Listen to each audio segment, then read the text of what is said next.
नमस्कार, स्वागत है आपका नागपुर हलचल में। आइए नजर डालते हैं आज की नागपुर की विविध हलचल पर। नागपुर महानगर पालिका के सतरंजीपुरा जोन ने अनोखी पहल की है। जोन में पहली बार एक अभिनव प्रयोग कर सहायक आयुक्त विजय हुमने और जोनल चिकित्सा अधिकारी डॉक्टर मीनाक्षी माने के मार्गदर्शन में नेहरू पुतला से मस्कासात चौक इतवारी तक सड़क के दोनों ओर प्रत्येक दुकान में टेस्टिंग आपके द्वार अभियान चलाया गया। इस अभियान का उद्देश्य जोन के प्रत्येक नागरिक का कोरोना टेस्ट कराना है। टाटा कंसल्टेंसी सर्विसेज ने शहर के विभिन्न अस्पतालों को 20 वेंटिलेटर निःशुल्क प्रदान किए हैं। इनमें प्रथम 5 वेंटिलेटर केंद्रीय मंत्री नितिन गडकरी के हाथों खापरी के स्वामी विवेकानंद मेडिकल मिशन अस्पताल को सौंपे गए। साथ ही ओमेगा अस्पताल को 3, मातृ सेवा संघ को 3, केयर अस्पताल को 3, विदर्भ इंस्टीट्यूट ऑफ साइंस को 2, श्योरटेक अस्पताल को 2 और सेन गुप्ता अस्पताल को 2 वेंटिलेटर दिए गए। नागपुर ग्रामीण के हिंगना तहसील अंतर्गत के कातेवाड़ा परिसर में बकरियां चराने के लिए गए 60 वर्षीय चरवाहे की बिजली गिरने से मौत हो गई। मृतक 60 वर्षीय अब्दुल वहाब शेटे गुमगांव का निवासी है। अब्दुल अपनी बकरियों सहित अन्य ग्वालों की बकरियों को चराने के लिए कातेवाड़ा परिसर में केशवराव आष्टनकर के खेत में गया हुआ था। पूर्व कैबिनेट मंत्री डॉक्टर अनीस अहमद ने स्कूल शिक्षा मंत्री वर्षा गायकवाड़ को प्रतिवेदन सौंपकर मांग की है कि जब राज्य में एसएससी परीक्षा रद्द कर दी गई है तो ऐसे में 10वीं कक्षा के छात्रों से लिया गया परीक्षा शुल्क लौटाया जाना चाहिए। अनीस अहमद ने कहा कि प्रत्येक छात्र से वसूले गए परीक्षा शुल्क की 70 करोड़ रुपए की भारी राशि राज्य शिक्षा विभाग के पास जमा है। समर्पण सेवा समिति नागपुर जल्द ही शहर के लिए निःशुल्क एम्बुलेंस सेवा उपलब्ध करेगी। आज समय की जरूरत को देखते हुए संस्था के सदस्य अजय टक्का मोरे की मैरिज एनिवर्सरी पर एक एम्बुलेंस की बुकिंग संस्था द्वारा की गई है। संस्था के अध्यक्ष विधायक गिरीश व्यास के मार्गदर्शन में संस्था के सचिव नरेश जुम्मानी, कोषाध्यक्ष दिनेश मोतियानी, अजय टक्का मोरे, जितेश सोहंदानी, तुलसी हरियानी, ललित चेलानी, किशोर पाटिल आदि ने बुकिंग अमाउंट का चेक सौंपा है।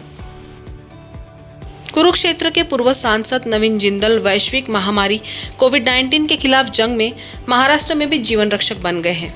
उनके नेतृत्व वाली company Jindal steel and power limited JSPL ने अब तक नागपुर व विदर्भ समेत पूरे महाराष्ट्र में लगभग 400 टन ऑक्सीजन की आपूर्ति कर हजारों लोगों के जीवन की रक्षा का काम किया है। दलगत राजनीति से ऊपर उठकर पूरा महाराष्ट्र उनके योगदान की सराहना कर रहा है।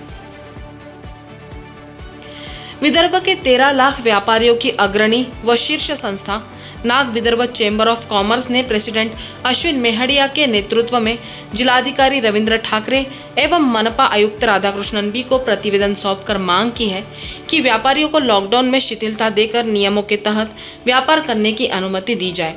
इस संबंध में एक और प्रतिवेदन अतिरिक्त आयुक्त राम जोशी को भी सौंपा गया है। नागपुर के रक्तदान कार्यकर्ता नरेंद्र सतीजा ने बताया कि शासकीय अधिसूचना के अनुसार अब ब्लड बैंक का नाम परिवर्तित किया गया है। उसे ब्लड बैंक की जगह ब्लड सेंटर कहा जाए। यह सूचना गत वर्ष मार्च माह में ही जारी कर दी गई थी, लेकिन धीरे धीरे बदलाव जारी है। ब्लड सेंटर लिखने का नियम शासकीय अथवा गैर शासकीय सभी ब्लड बैंकों पर लागू होगा। नागपुर मनपा के लक्ष्मीनगर जोन के अंतर्गत वार्ड नंबर 37 में गटर लाइन से संबंधित आवश्यक कार्य जल्द पूरा करने के निर्देश स्थापत्य विशेष समिति के अध्यक्ष राजेंद्र सोनकुसरे ने दिए हैं।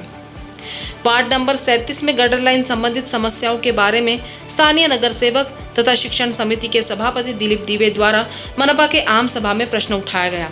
इस पर महापौर दयाशंकर तिवारी ने 3 सदस्यीय समिति गठित की। शहर के पत्रकार आनंद मनोहर जोशी ने कहा कि कोरोना महामारी से निपटने के लिए वैक्सीन के साथ साथ अब भविष्य में अन्य तरल औषधियों की खोज की नितांत आवश्यकता है। इसके लिए फार्मा कंपनियों के साथ वैज्ञानिकों को नई औषधियों के निर्माण के लिए सरकार की ओर से प्रोत्साहित करना चाहिए। भारत के शिक्षा मंत्रालय, योजना आयोग, मानव संसाधन, विज्ञान तथा औषधि मंत्रालयों की सहायता भी जरूरी है। देश में कोरोना के मरीजों का विवरण मासिक आधार पर प्रकाशित किया जाए। इस संदर्भ में नागपुर के हरिहर पांडे ने केंद्रीय स्वास्थ्य मंत्री डॉक्टर हर्षवर्धन को पत्र लिखा है।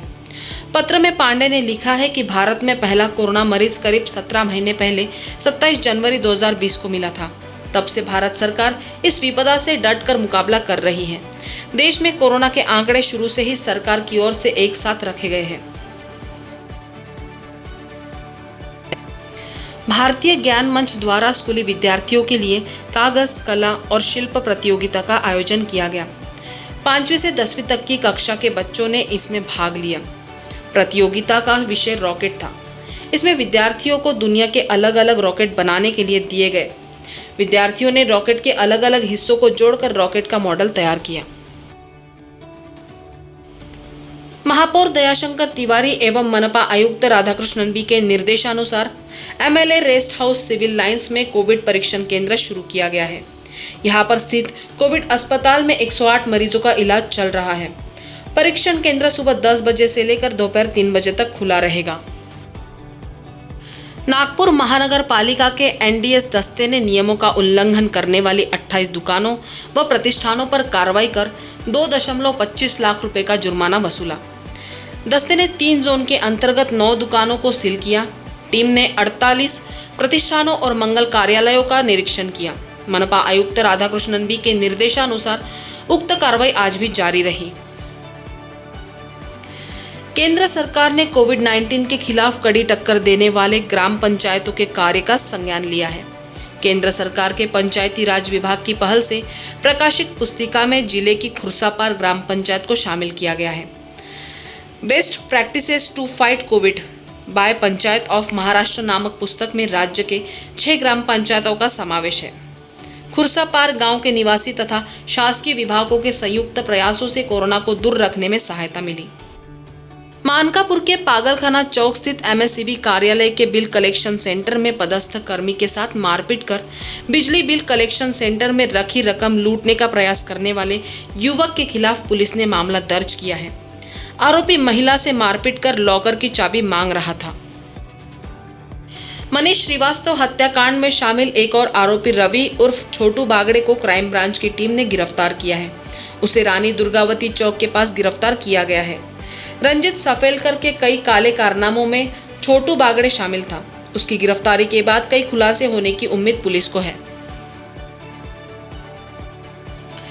मेयो अस्पताल में कोविड संक्रमित मरीजों के शवों के गहने तथा कीमती सामान चुराने वाले 2 लोगों को पुलिस ने गिरफ्तार किया है। यह दोनों शवों की रैपिंग करने वाली कंपनी के कर्मचारी हैं।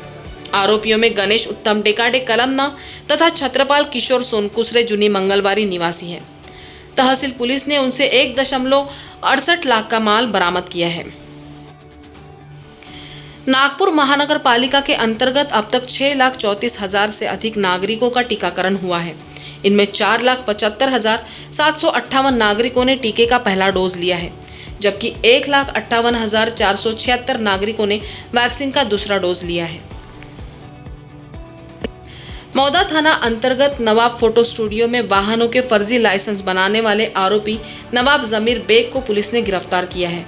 उसके पास से 65,000 रुपए के माल के साथ कई फर्जी लाइसेंस भी बरामद किए गए हैं। आरोपी 4,500 रुपए में फर्जी लाइसेंस बनाकर देता था। यह कार्य वह पिछले 1 माह से कर रहा था। नागपुर हलचल में आज इतना ही। आपसे फिर मुलाकात होगी। तब तक बने रहिए वीकेबी न्यूज के साथ। नमस्कार।